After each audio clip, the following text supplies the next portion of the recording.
Ladies and gentlemen, welcome back to the #1 podcast in the world, Skill Issue. Guys, it's a beautiful day. I'm here with my co-host.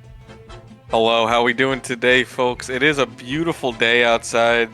It doesn't matter where you are. I'm sure the weather on the entire planet is beautiful right now. Yeah. Welcome back to another episode. Facts. Like I wouldn't know We have a personally special one today. because I don't go outside. Neither do I. I haven't touched grass in 15 years. I'm just guessing. I read the weather at the bottom right of my PC. Anyway, we have a cool episode today. Something a little different. Our 10th episode special. We've been doing this 10 weeks now. Yeah, Crazy. give it up for episode 10, everybody. How we feeling? Round of applause. Never missed a day. Yeah. Today is Tuesday. We are recording this the day it is going up. Yeah, we did a little bit. It's mostly me. I did a little bit of an oopsie this week with the scheduling. It's okay. Wasn't great, but we're here. We're beating that deadline. So Facts. We don't have sponsors yet, so it doesn't matter at the end of the day. It truly does not matter.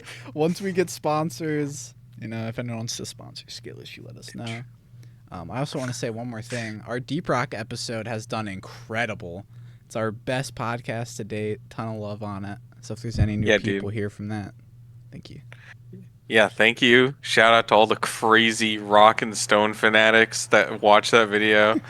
I think people are just so desperate for deep rock content that not saying that, not to talk shit about ourselves, but I would watch anything related to deep rock, honestly. Right? So when I got into it, I ran out so fast. There's like 3 YouTubers and then you're done. Yeah, so shout out to everyone who watched that video. It's actually one of my favorite episodes personally, so on a real note, I think it's one of our best ones, so thank you everyone for watching. Today we've got a little bit of a special. This is the Indie Power Hour. What's going to happen here? Me and Mike picked out 3 indie games. Small things that we won't be able to flesh out into an entire episode. Just because it's a short game, there's not a lot to talk about. You get it. We're going to go back and forth with our games, rate them at the end of each one. If the other person has nothing to say or hasn't played that indie game in question, they won't come in and give their 2 cents. Make sense? Everyone good? Audience? Yeah, if you don't get it, you're an idiot, and please click off the video. We don't want you here. No, I'm just kidding. Intellectual podcast, all right? Yes. IQ's above room temperature only, please. Please. But yeah, Mike, what's your first game? Yeah, so my first game here is a little game that I'm sure nobody has ever heard of. It's called Papers, Please. Papers, Please. Now, Seth, I know you've played a little bit of this game. I've played quite a bit of this game. I've gotten about half the endings. So Paper Please is a really cool indie game where you take the role of a border patrol guard in a totally not real Eastern European country during the era of communism in Eastern Europe. So everything is shit. You make no money. You're very poor, and you make money by you feed your family by choosing whether or not to accept people into the country. And every day or every other day or whatever, you're given new regulations about what you can and can't accept. And it sounds pretty simple on paper, no pun intended. Please. But what I like about this game is that the game constantly makes you have to make decisions about whether or not to let people in, because a lot of the times you have these situations where you have these people who come up to your window and they're like, please, I'm trying to escape like an oppressive regime in my country. Shit. Like my family is like starving. They're going to kill us if I don't escape the country. And if you accept this person because they don't have valid documentation, you're going to get a penalty to your own like well-being, So you have to, and you're put in a lot of these situations where you kind of have to like decide like, do I help these people or do I screw them for my own So family? there's like a genuine Um, air of realism there. yeah, absolutely. It's very cool. There's another one, another situation where this guy starts working as a guard outside your checkpoint, and he comes in and talks to you every couple days. He like genuinely tries to befriend you. He's like, "Oh yeah, I'm just seeing how things are going. This place is getting a little crazy, you know, because sometimes sometimes you just get attacked by terrorists, and Bombs on their you chest. know, yeah, literally. So." He's like, "Oh, this place is getting a little crazy. You know, glad you're doing okay." And one day he comes up to you. He's like, "Hey, my wife is coming over. Is returning home from a trip. She's gonna be coming through later today. Can you please, please let me know if there's any trouble." And when she comes through, she's like missing a document or something. So you have to choose, like, you have this guy who's like befriended you. Like, are you gonna deny his wife? you know? Yeah. But like if you do deny her or if you do accept her, like you have to eat a penalty. You have to eat like a pay cut. So I like that um idea. I like that there's humanity to it. It's not just like this cold, memorized thing, which there is like, you have to memorize and know what you're looking for, but the fact that you get actual decisions and like emotional attachment, that's probably what brings this game to this video and people's enjoyment of it. That's cool. I didn't know that. yeah, it's really cool. There's also a whole subplot where there's like an organization that's trying to overthrow the government of the country you What? live in. And you can choose whether to help them or not. Sometimes they'll come through and they'll give you little cryptic messages, and they'll be like, "This guy's coming, let him through, no problems." And then if you do, they'll like sneak you money, or they'll like, but it's That's like always a cool. problem, so you always have to eat a penalty. But um, so there's also that kind of going on throughout the entire plot. But yeah, that's the whole game. It's a cute little pixel art game. Um, but it's really cool and it really gives you a good insight into what living in like an Eastern Bloc country was like in like the 80s, you know. Obviously it's Facts. not super like realistic, but it is pretty accurate to like how people, in terms of the financial situation and the struggling of like the most citizens, like it is pretty accurate. So That's sweet. yeah, I know you've played a little bit of this game. Do you have anything you want to say about it? I say this about almost every game that's not, a realistic looking game, but I love the art style of this game. You're not seeing a ton of different stuff. You're seeing more or less the same things.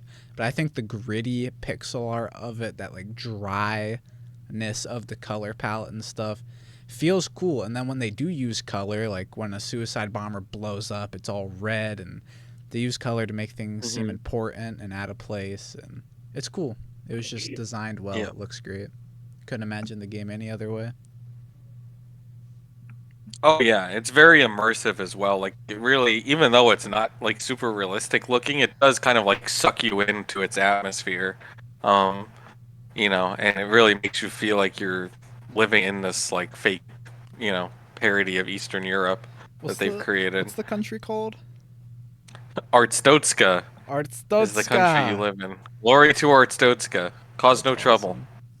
awesome. Um, Yeah, but yeah, that's the game. It's a nice little indie game. Like I said, this is a pretty popular one. I'm sure plenty of people listening to this podcast. If you're listening to this podcast, you've probably at least heard of the game. Yeah. Um, but it's really good. It's an indie game that I think everybody should play at least once. And yeah, I'd probably give it out of 10. I think mm, I'd give it like an 80 That's solid. For an indie game, dude, or out that's of 10. I meant genuinely out of good. 100. Oh, that's amazing. I should play it. But you should play it. Yeah. Honestly. Put comment down below, saying Seth, stop being a bitch and play Papers, please.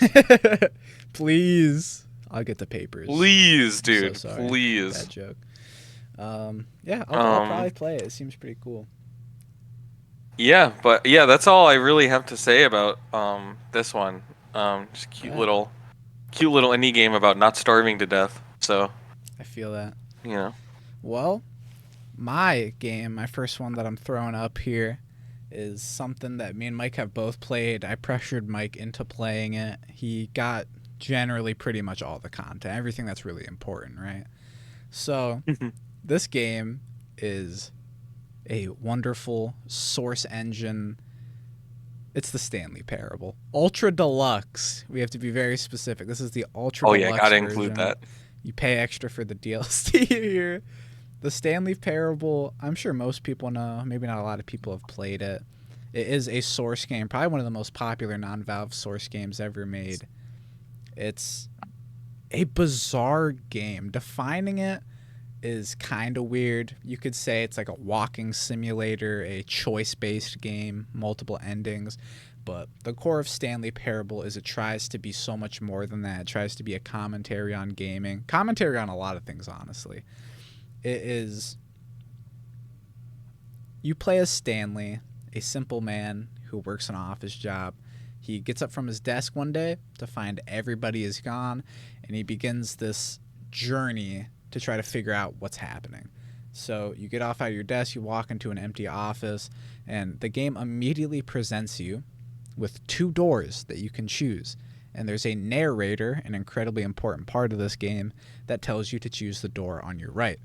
You can listen to the narrator go right, or you can go left and defy him. And at the core of the Stanley Parable, that is the gameplay. The narrator's talking to you, guiding you through things, sometimes breaking the fourth wall, and you have to choose whether to believe him, listen to him, take your own path, your own risks, and journey around. And this game has a ton of endings. You'll reach an ending, it'll restart you to the beginning, a whole plethora of shit to explore, places to see.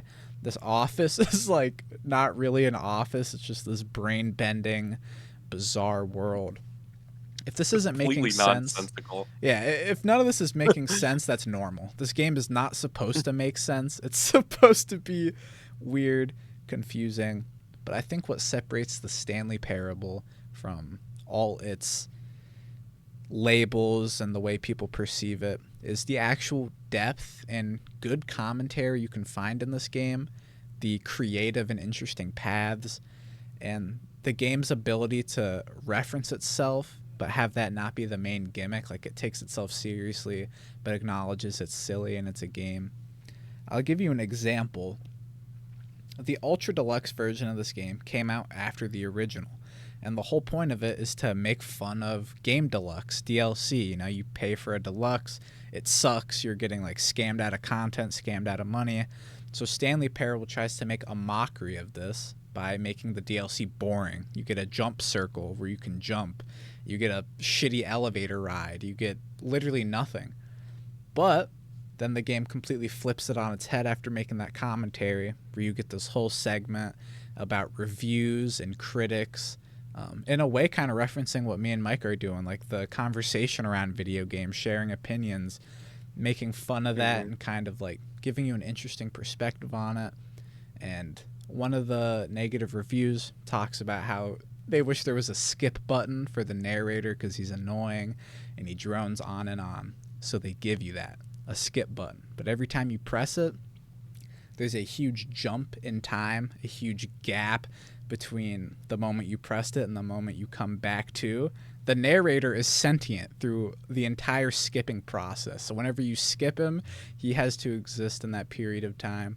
And the game gets ridiculous. Like, it goes from hours to days to months to years. And eventually you're skipping him across like eons, thousands of years, generations. And you get to watch the narrator break down and get destroyed, spending eternity doing nothing. It gets dark. The room crumbles. You end up on a barren planet. Bizarre. Weird. But yeah, no, Yeah. that's... Mike, what are your thoughts on the Stanley Parable? Because you had a interesting playthrough. Yeah, well, my playthrough was you laughing at my reactions for most of it, but so I really Yeah. had two narrators, which Oh is yeah. funny. Um, no, I think that the Stanley Parable is interesting as like the Stanley Parable proves that gaming is truly an experience. Like Yeah. this game like really pushes the boundaries of what a game can be. Because at its core, it's barely a video game. Yeah. Um, it's a video game. It's a video game in that you press a button and the character reacts to it. Yeah. Um, Otherwise, it's more or less like watching a short film. Um, I agree. but I really like that because it uses that premise. It's not just like a visual novel. Like it uses that premise of like being a video game to tell its story like in the most creative way possible.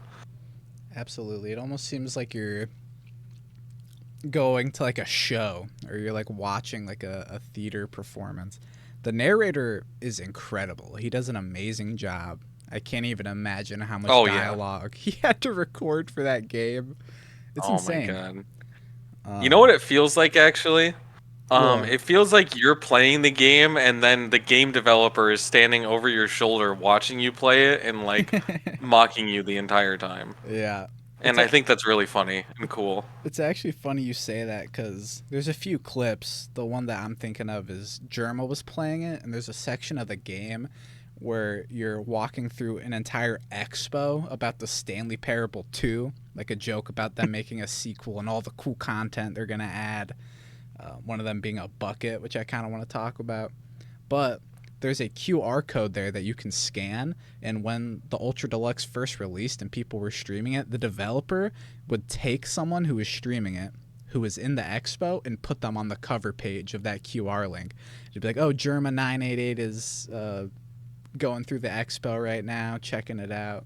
And the developer did that for a bunch of different streamers That's that were there. crazy. I didn't know that. Yeah, pretty cool. He probably had so much fun watching people play his game, Yeah. but yeah, there is a bucket in this game. I remember when Mike first came up to it, I tried so hard not to laugh. It's this new awesome feature. You pick up the bucket and it makes you feel at home. It makes you feel loved, warm, safe, and you can't get rid of it. It's literally just stuck on your screen, this big, ugly bucket. And the game takes the stupid concept of a dumb bucket that just takes up the entire real estate of your screen and gives you a ton of endings. You can replay the entire game, every ending, get a different one if you're holding the bucket. There's bucket specific endings where you fall in love with the bucket, start a family with it, and move in together. Then you guys get heartbroken. It's like Yeah. a ton of random So shit. funny. There's so many layers to this. I would like if I could talk about every ending, but there's people that have already done that, and that's not a place for this podcast. But I recommend playing it and seeing what's out there. What you heard here is the tip of the iceberg for how deep this game goes. There's a lot of really funny, cool things that you can do in it. It's bizarre. Yeah. What are you Um, giving it? I'm gonna give the Stanley Parable a 75 out of 100, and I'll tell you why. One, the Stanley Parable itself goes against ratings. It's not what it's trying to be. It's not trying to be a 10 out of 10 game or change gaming. It is what it is. I think where the Stanley Parable falls short is one, the gameplay itself. It's not focused on gameplay, but it can be pretty boring when you're just walking, re-going through the same places you've already seen, trying to achieve different endings. It can get tedious. The game itself is relatively short. You can get pretty much all mainline content and everything within a few hours. All that nitpicking aside, the one major issue I have with Stanley Parable is that some of the endings and stuff that you can do is just kind of boring. It has some incredible high moments and peaks where you're doing really cool, awesome stuff. Endings that are cool, like the one where you continuously try to kill yourself while the narrator watches in horror. But then there's also really boring ones where you just like enter a room and it's like, oh, that's it. And you go back to the beginning. Yeah, I feel like the content is just, it's not consistent. And in going for all the endings, I found a lot of them to be like, what's the point of this? Like, it's not funny. It's not making a point. It just kind of exists to be an ending, if that makes sense. Yeah, it makes sense to me. Um, Not to steal the wind from your sales or anything. I know this is your game, but I would also just say that the price point is a little high for me. Oh, yeah. Um, Isn't it like like 25 bucks? It's $25, and I just don't Yeah. think it merits spending $25. I think if you get this game on No. sale, it's a great buy. But I kind of regretted paying $25 for it. I'm not gonna lie to you. You finished it and all those jokes about the Ultra Deluxe being a scam. You're like, wait, this kind of was. Like, I actually just got scammed. Like, I don't think it's a scam, and I don't think it's not worth paying for or Yeah, anything like yeah. that. But I do not think that you should pay full price for it. That's all I'm gonna say. Yeah, I agree with that. Unless Pretty you're short. really into like the experience that the Stanley Parable is offering. Yeah. All that aside, if you're looking for something unique in gaming, I really don't think you can get any more unique than the Stanley Parable. It's really quite a bizarre game, but I love it. It's cool. I enjoyed my time with it. I enjoyed watching Mike play it. You should check it out for sure. Yeah, I agree. All right, Mike. What's your Um, next pick, all right. baby? So my second game. So I have two games left. One of them is a lot more depressing than the other. So I don't want to end the podcast on a depressing game. So we'll do that one first. It's a little game called Darkest Dungeon. This is a game that I've been badgering you to play, actually. Yeah, And I'm about to explain why in the next 15 to 20 minutes. you So will convince I me. hope you're fucking taking notes. I got my All right. paper. Papers, please. So Darkest Dungeon takes the idea of a dungeon crawler and is like, okay, but what if this was actually like a truly horrifying, like excruciating dungeon that we're crawling through, filled with like horrors like beyond mankind's comprehension.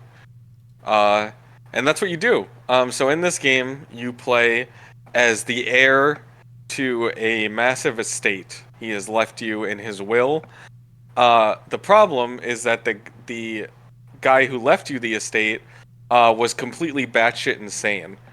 He was obsessed with like immortality and discovering like uh, like things of like occultish nature and discovering like the ancient secrets of the world that man was like never meant to truly understand. Um, and so you are left to kind of pick up the pieces of his little hamlet and estate and pick up where he left off.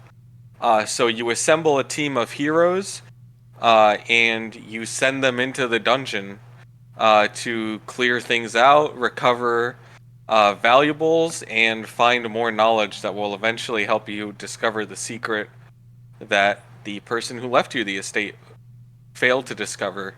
Or maybe he did discover. I don't know. He's not very clear, and he's kind of a cryptic asshole. Um, but yeah, so how you play this game is you put together a team of up to 4 different heroes from a selection of, I think there's about 9 or 10 different hero classes. Each week, the game takes place 1 week at a time. So every week you set out on an expedition, and you send your team of heroes into the dungeon.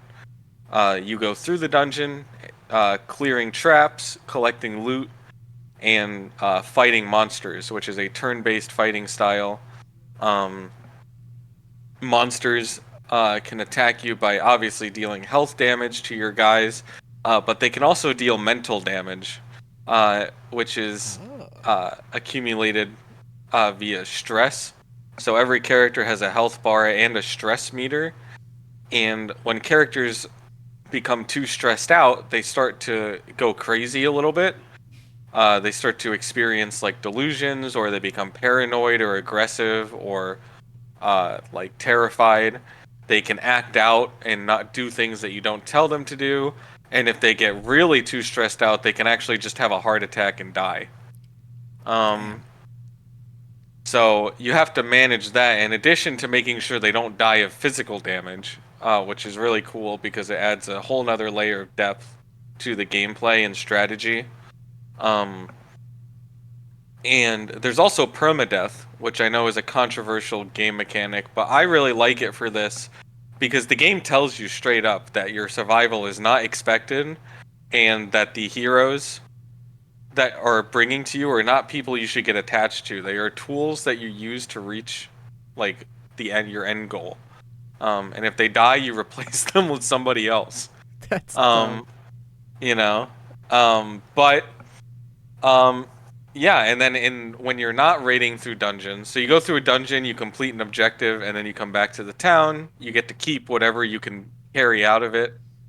Um, and then when you come back to the town, you you can use the town features to upgrade your guys. So you can unlock them new abilities. You can upgrade their weapons and armor. You can send them to do like little fun activities that help them relieve stress because stress doesn't go away between weeks by itself. You have to manually relieve the stress by either putting them in the bar or making them like pray at church. Um, and yeah, and that's basically the gameplay loop until you get to the end. The end goal is actually something you can see right from the beginning is to clear the darkest dungeon, which requires maximum level heroes. So the goal is to grind these people up to high level without them dying, and then send them into the end game dungeon to win. Um, Now, what I like is that the creatures that you fight in this game are actually horrifying. Um, like there's your normal kind of enemies, like your undead enemies, your skeletons, your zombies. Then you have like your bestial enemies, which are like these nasty pigmen and like these weird like abominations, like half pig, half human people. Ew. There's giant spiders, there's maggots, um, giant like man-eating worms. Um, Literal then nightmares. you have slimes and like disgusting mushroom creatures, like corpses or people that have been turned into mushroom creatures. Uh, you have like the weird fish people in the water area, um, that are all like kind of nasty looking. Um, like this game has a very Lovecraftian like art style. Um, It's really cool. And actually, the actual art style is also really great. It's all hand drawn. Um, and I don't know exactly what the style is, but it looks very comic booky. Um, Yeah. and it's such a joy to. I never get tired of looking at this game visually. Um, I think it came out in like 2013 or 2014, and it doesn't look like it. It It's looks like it just came out it's like a couple so years hard to ago. like be a hand-drawn art style because you can just tell that there's love put into it. Real artists Oh yeah, put love into everything they make. yeah, absolutely. I do Um, actually want to say something quick. Hearing you yeah. talk about this game, I haven't played it, but I know this game has like the label of a roguelike. I know it's turn-based combat too, but in a genre like roguelikes where it's so polluted now and there's so much of the same game, hearing you talk about Darkest Dungeon, just the fact that there's like a weak system that you get to keep the characters at the end of like a quote unquote run, like you build them up, try to keep them, even if you lose people, you swap them out. It's cool that it's an entire team as well. Just hearing you talk about it, this game does so many things different that I think you just don't see in roguelikes really. Like it seems like a genuine, unique game. It seems cool. Oh yeah, this game is like barely a roguelike. Like it Yeah. is a roguelike because all the dungeons are well, most of the dungeons are procedurally generated. There are a couple scripted ones, like the end game dungeons are always the same and the tutorial dungeons are always the same. But everything between then is procedurally generated. That's cool. Um, but it's honestly more of a strategy game. Because Yeah. different characters excel in different areas. Like there's four different areas you can dungeon crawl in. You have like the ruins, which is like your area with all the undead people. You have the warrens, which is like the nasty sewer area with the gross pig people. You have the weald, which is like the forest with all like the witches and slimes and mushroom people. And then you have the cove, which is where like the weird fish people are. Um, and you have so all the different classes are better or worse in certain areas, and you also like have to manage their stress levels because like I said, stress doesn't just go away once you come back. So like if you're relying on somebody too heavily, even if they are strong, they will eventually get stressed out from repeated journeys.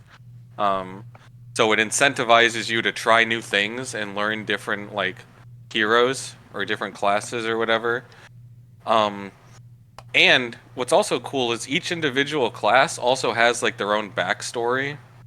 They all have their own reasons for being here. That's Um, cool. that you can totally choose to not engage with, but like they all have different like little unique personalities. They say little like quips sometimes that about the journey that help make them feel like real characters and not just like game pieces, you know? Um, yeah, no, I really love this game and I will make you play it at some point. I will. I'm pretty excited to try. It just seems cool. And a good art Um, style is honestly enough for me sometimes. You know. yeah, I know. I think this is the kind of game where you, like it is hard. That is one thing I will say. It is a hard game.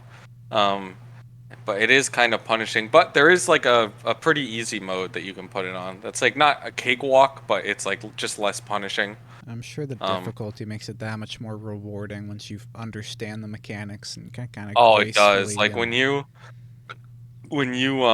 when you come out of a dungeon and your characters are all on death's door and they're at like maximum stress and three of them are having panic attacks and you see that quest complete return to Hamlet button, you're just like, oh, dude, Yeah, get me out of here, you know?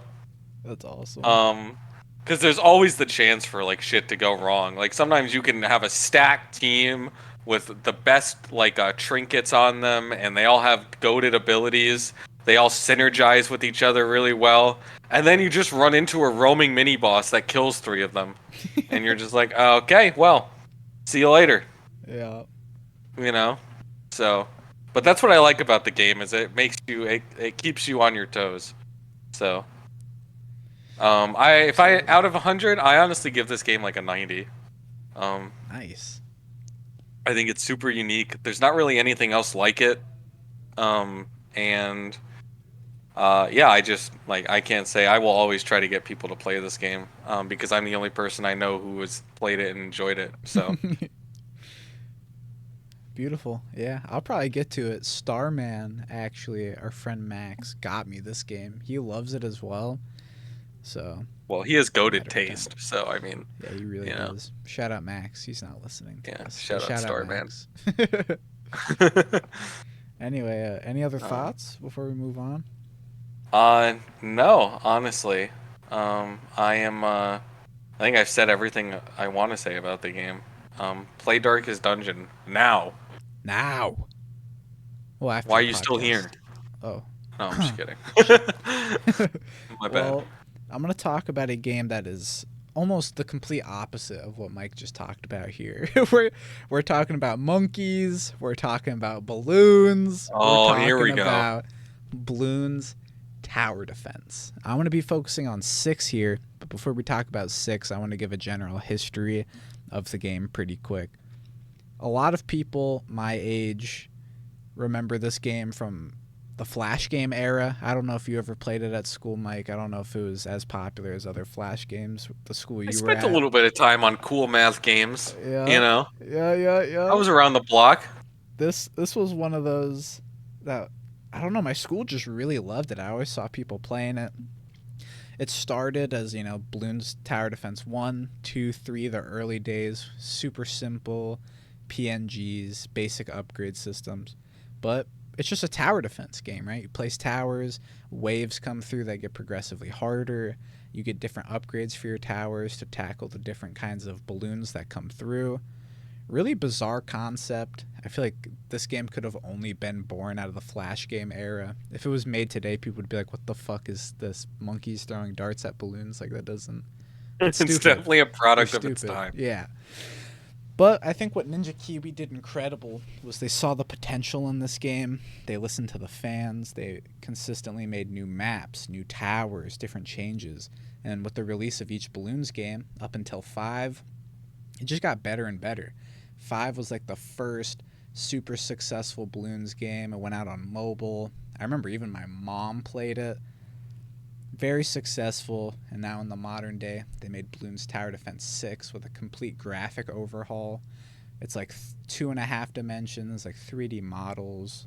They have tons of upgrade paths. There's 3 paths you can choose from. You can do one main path, a little bit from a second one. They have skill trees, factions you can join, big community events, boss battles, tons of content being added all the time. It's in a really fresh state.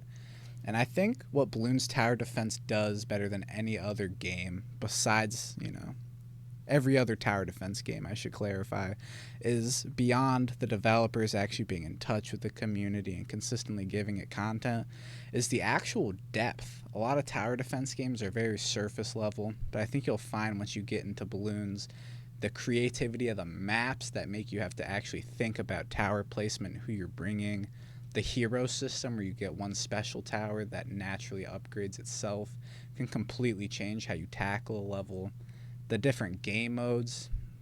There's chimps, which is the hardest one. There's primary only missions, magic only. It takes tower defense and actually gives it replayability in depth because you want to try different things, different towers, different paths, different maps.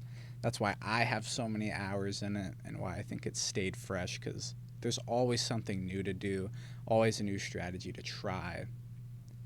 I just think it's pretty incredible. It's a simple game, executed wonderfully. It's satisfying, has its own style, and it's cool. Yeah, I like it. I do want to say, I have never sunk much time into this game, but I do think it's fascinating that BTD6 is like solely keeping the tower defense genre alive. It's the last one.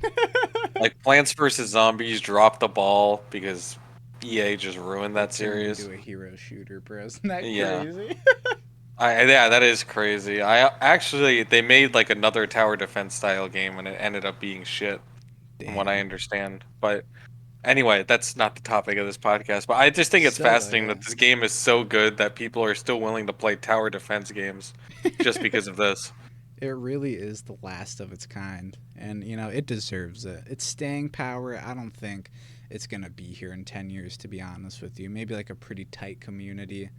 Um, but yeah, they did a really great job keeping it alive, man. I have loved playing this my whole life. I've mostly played on mobile, but I just have tons of good memories. It's a simple, just throw it on and brain rot. I remember um, back in the day when I would actually take flights and go places, this was my go-to game on the plane. Just throw it up, have some music bumping, pop some balloons. It's fun. Oh, and it's co-op, by the way. Modern Bloons, you can play co-op. It's pretty cool. They also have Bloons Tower Defense Battles, which is an online game where you go against other players and shit. I didn't even know about that. Yeah, it's pretty cool, actually. It doesn't have a It's huge kind of player crazy, base. actually. Yeah, legit PvP and Bloons. Yeah, there's really not much else I can say about this game. It's charming. It's simple. It's a relic of a time long gone. But I'm gonna give Bloons Yeah. Tower Defense a. I'm gonna give it a 70. For what it is, it's incredible. But at the end of the day, it's simple. There's no depth, no real story. It's just a tower defense game, and I don't know any tower defense game that gets higher than a 70. So, good job, Bloons. That's fair enough. You have anything else you want to say? No, it's everything. Just get out there, join my clan. All We'll right, link up. bet.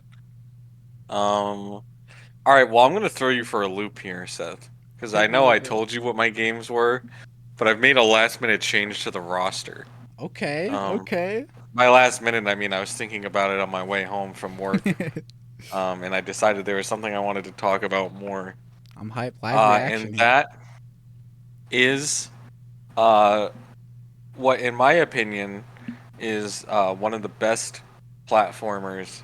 Perfect example of how to make a platformer in the modern Okay. day. We're talking about A Hat in Time. Ooh. Um, Wait, I'm hyped for this. I want to hear about this game. yeah, so this game is a little cute platformer game made by, I don't remember who it's made by, honestly, and I don't want to embarrass myself looking it up. Putting Um, it on the screen now. yeah, we'll put it on the screen. Editor, put that in. Get to Um, work. So Hat in Time is a platformer that came out in I think 2016 or 2017. You play as the cute but like kind of like apathetic main character called Hat Girl. You are the pilot of a spaceship that uses little hourglasses called timepieces as fuel.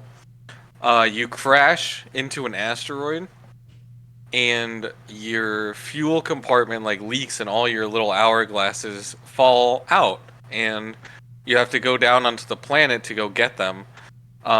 Which is very annoying, by the way. It's made clear that that Hat Girl is very inconvenienced by this, and like literally just cannot be bothered. Um, and so you go from level to level, interacting with all these wacky characters, and collecting your fuel back so you can make it back home. Um, and yeah, it's just you have like it's just a 3D platformer. You have like little collectibles that you can get that give you like you can collect like new outfits, new cosmetics. There's these little like yarns you can collect that give you new abilities like super jumps or like move or dashes or other movement abilities. Um, you have an umbrella that you can whack people with. Um, and that's about it. But what really makes this game special, in my opinion, is that the writing and like the dialogue and the characters are like actually like hilarious. Um, like my favorite character is this like penguin guy who's like a movie director, and he Okay. has this like gigantic afro, and he talks like a jazz singer from like the 1920s. That's And funny. he's like super cool and like suave. But he's also kind of an asshole. And in order for him to give you the things that he actually probably stole from you because they fell out of your ship. Um, but in order, he makes you like play as actors in all of his like ridiculous movies. Um, Oh. and eventually, he has this rivalry with another director who's this little, like, I don't even know what he's supposed to be. I think he's like a fox or something. He has no eyes. He's just like a mouth and ears and a top hat. Um, and he gives you, and yeah, so you have to go back and forth in these two guys' movies because they keep trying to outdo each other. But like, you don't really care. You just want your stuff so you can leave. Um, and yeah, they're like really funny characters because they're constantly insulting each other, um, even though like they're both pieces of garbage. There's also this ghost character that is really annoyed because you don't get scared by him. Aw. Um, but he tricks you into signing a contract with him. He's like literally the Oh, fuck devil, this and he guy. like Oh, tricks shit. you. He makes you like sign a contract. Um, and he's like, well, I own your soul now. And so he makes you do a bunch of stuff for him until he gets so annoyed of you that he gives you your soul back just so you leave him alone. That hurts. That hurts. Um, so, like, but yeah, like, the writing is, like, super good. It's really fun. I'm not doing it justice. But it's really funny. It's a super cute game, like, super feel good game. The music is really good. The art style is really pretty. It's very like bright and colorful. Um, and yeah, it's like one of the best, I think, examples of like a platformer in like that's not a Nintendo game in like the Yeah. modern era. I Um, honestly, I should try it, dude. Because for some reason, I always just brushed off 3D platformers. For some reason in my mind, I was like, I don't like them. I'll never like them. And then recently, when I played Psychonauts, it made me realize like this genre is genuinely amazing and it can be done incredibly well. And you forget how many of the most popular games are 3D platformers. They kind of are a staple of gaming. They're cool. yeah, and I like it too because you have like your typical. A lot of platformers follow like typical areas in terms of like environments. Like you have your snowy area, your desert area, whatever. Yeah. This game it gets really creative with the locations. Like you have your little island town. You have like a little island town that's run by the mafia. Oh my god, I forgot about the mafia. Just the Um, mafia's in this game. yeah, there's an entire town where you have to like do deals with the mafia to get your stuff back. Um, and there's like it's implied that you're like smuggling for them. Like there's a lot of like just really cool ideas. That's like, it feels like a children's game made by adults. Is like the best. Like when you watch SpongeBob as an adult and you're like, wow, they put a lot of adult jokes in here. Yeah. That's what this game feels like. Is that it's made to be enjoyed by, not that it's a children's game. I shouldn't have said that, but that it's made to be enjoyed by like everybody. You know what I mean? 100%. Um, and yeah, like they have but this game gets really creative because you have like the mafia town and you have like the movie sets are all really cool, like the movie studio that you go to. There's the haunted woods where the devil hangs out. Um, there's some kind of like kitcheny area, I believe. There's like a kitchen themed area. Um, yeah, like it's really like it feels very unique and very much like, oh, like this hasn't been done before, you know? That's awesome. Yeah, I'm looking at images of it right now, and I think it's really smart the art style that this game went with, because it looks like it just has so much creativity put into it.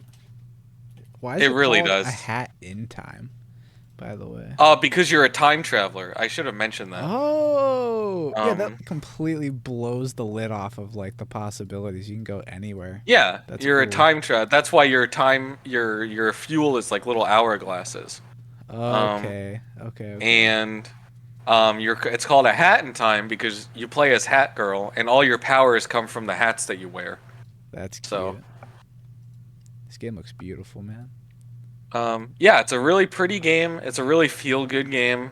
Like it's a game that just makes you happy to play.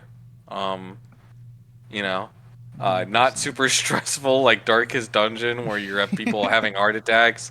This game is just like kind of chill, you know. Hell yeah. Um, I'd probably give it like a solid like 75 or 80 out of 100. Like I think if you're a fan of platformers or you're just a fan of really like cute little silly games that, for $30, I mean, you could get a lot, you could do a lot worse for $30, you know. Hell yeah. Anything else? Any other thoughts? Um, no, that's it really. Other than you should play this game. Yeah, I personally want to play it. Like that, it looks cool. It looks cool. This might be the next platformer I play. Awesome. Well, shout out A Hat in Time. You really made me think a lot about Psychonauts in that segment. We don't have a. I'm not doing a Psychonauts part next year, but you We guys should will have to also do a play Psychonauts. Psychonauts episode at some point. That'd be sweet. We've covered a lot of different genres today. We've covered roguelike strategy games. We've covered complete nonsensical social games like Stanley Parable, tower defense games. We've covered a lot Yeah. of stuff here, Mike. And I'm Oh going to yeah. throw in one final genre here. One game that doesn't get a lot of attention, but the people who play it really love it. I found out about this game through Jacksepticeye because he put it in his top 10 of all time. Figured I'd check it out. Inside by Playdead, the people that made Limbo, which you might remember, that 2D side-scrolling puzzle game from back in the day. They made another game with that pretty much exact style, but they did a lot of things differently that made me want to put it on this list here today. I am a huge fan of the side-scrolling puzzle genre. The Little Nightmares games are some of my favorite games of all time. So when I got into Inside, I expected it to be as good as Little Nightmares. I expected to see a lot of the same gameplay decisions and puzzle design. I was kind of expecting it to be like Little Nightmares. But I played Inside and I realized this game is so much more than the sum of its parts. At its core, it's a side-scrolling puzzle game. You can only go left, right, up, and down, but it exists in this almost not quite 2.5 dimensional space, but you'll move between the dimensions while just going left and right. The game is very buttery and smooth when it changes perspectives and when you go into new areas. The framing is done really well. But what makes Inside incredible to me personally, beyond the art style, it's really smooth, it's colorful, it's not entirely unique, but the things that you see in the places you go do feel unique with a lot of realism. It's hard to explain.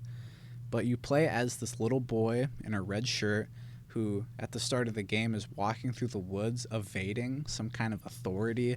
There's guys with flashlights looking for him, guard dogs trying to hunt him down, and you're really not sure why. You press onward, you evade everything in your way, you enter a building, you go inside, and I want it to be clear, you have no idea what's happening the entire game. You're just kind of trucking along, seeing weird shit.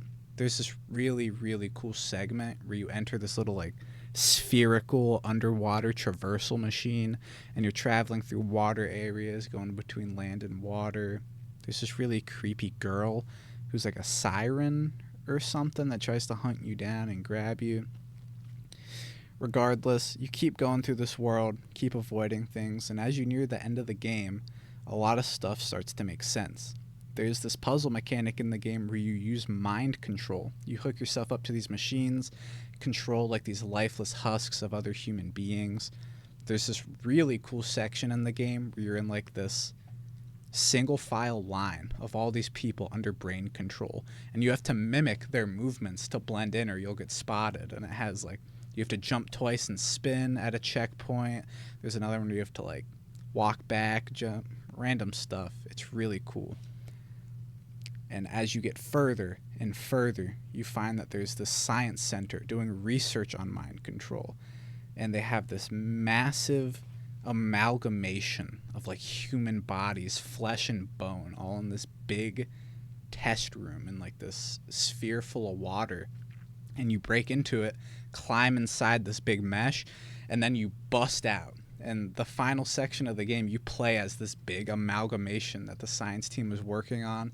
You kill everything in your path, crash through the facility, and run away to try to get freedom. And the game uses your new model, your new size, and like cool ways to do new puzzles. The big reveal here is that this big like lump of human parts and shit is a living thing that was mind controlling you to come all the way to save itself. It's almost like this mind control everyone's under is like a hive mind originating from this thing that the people testing it were like using to control society and mind control people. It's a really weird reveal in a really cool world. It's a bizarre game, and I don't know if I did it justice, but the gameplay feels good. The puzzles are awesome. The art style is cool. It's a short game, but the experience is incredible. It's a simple thing executed perfectly. And I personally love it. My entire playthrough, I loved finding secrets. The puzzles felt satisfying and not incredibly hard. The mind control puzzles were creative, and the reveal at the end was nuts. It's just a cool game. Something you could just throw on, play for a weekend, get it done, and have good memories with it. I will honestly give it a 90 out of 100. I think it's something that everyone should genuinely play. I would give it a higher score if there was more replay value and it was a little longer. Those are really the only complaints I have. I think everything else is damn near perfect. Playdead made an amazing game. It's awesome. Yeah, it's a legendary indie game for a reason. You know, Yeah. considered one of the goats of the indie game umbrella. That's it. So That's yeah, well that's it. That's the 6 game. Do you have any honorable mentions you want to shout out? Any games that you were considering, but you know, that's a really I mean, good I'm sure idea. we'll do a I'm sure we'll do an indie game Power Hour 2 eventually. Um, it's not going to be every 10 episodes, I don't think, but No. every once in a while, you know, I think we can throw one of these in. I'll Because I like this. I liked hearing about the games you got. Like I'm probably gonna play some of these now, honestly. nice. Um, Yeah, you likewise. know, I really want to try a Hat in Time. That was like my favorite one you mentioned today. It just seems cool. Like right up You my would alley. love that game. You would actually Yeah. just love that game. As far as your 2 honorable mentions go, I actually do have 2 honorable mentions that I don't think I'll put in another Indie Power Hour. I want to first shout out Buckshot Roulette. This is a game I literally played like one day. I played it again recently when it came to Steam, but it's a game that takes this like kind of party game idea. It's obviously, like Russian roulette where you have the chance of killing yourself, but it does a ton of mechanics and shit that make it really interesting. It's a cool gimmick game. I didn't explain it well, but you should check it out if you're into weird shit. And I also want to shout out Cookie Clicker. No way. Cookie Clicker. Cookie Clicker. It took 10 episodes to mention Cookie Clicker on the podcast. That's crazy. I know people like Clicker Heroes. I know people like Adventure Capitalist, but I think Cookie Clicker is the ultimate idle clicker game. It's the OG. Yeah, it's a classic, and it has events that happen in the game, cool buildings, bizarre art style, and on top of all of that, C418 made the soundtrack. So I gotta show it some love. It's a cool game. Yeah, well, there you go. I have 2 shout outs as well. First of all, shout out if you're a poker fan, shout out Balatro, a little poker roguelike where you build decks and cheat at poker to make points and do cool stuff. Very simple game, but super like fun to just kill a couple of hours with. Yeah. And also, if you don't have epilepsy and you love flashing colors and not knowing what the hell's going on, shout out Hotline Miami. Yes, dude. I don't think we'll ever talk about Hotline Miami in an episode, but that game is like that game makes you feel some type of way. That's all I'm gonna say. It does invoke bizarre emotions. I agree. But it's super good, super fun, colorful, and very fast paced. So you should check it out. Yeah, completely. Wow, dude. This was fun, Yeah. Thank you guys for being here. I honestly I agree we should do this again. It was fun having like these quick little bits because our podcast, we focus on a game for like an hour, so it was nice being able to have a space to like talk about things quick and like get some snappy thoughts off and shit like that. It was nice. Yeah, don't have to do a deep dive on every single game. Right. Anyway, shout out next episode where we're gonna do a super deep dive about Halo 1 probably. Oh yeah, it's gonna get deep. Yeah, dude. It'll be my first episode in New York, guys. I'm moving. I'm moving oh my states. God. Me and Mike are gonna buy a $20,000 studio. It's about time. I actually already have one, believe it or not. Oh, you bought one? Do you have a So the last live show we did on Broadway. Crazy. I wasn't even gonna bring it up. But, crazy. I know. Well, I don't want to I'm trying to be humble here, but we did the last live show on Broadway, and it actually did so well. Like the guy who owns the Broadway theater was so impressed. He was like, "Do you guys just want this place?"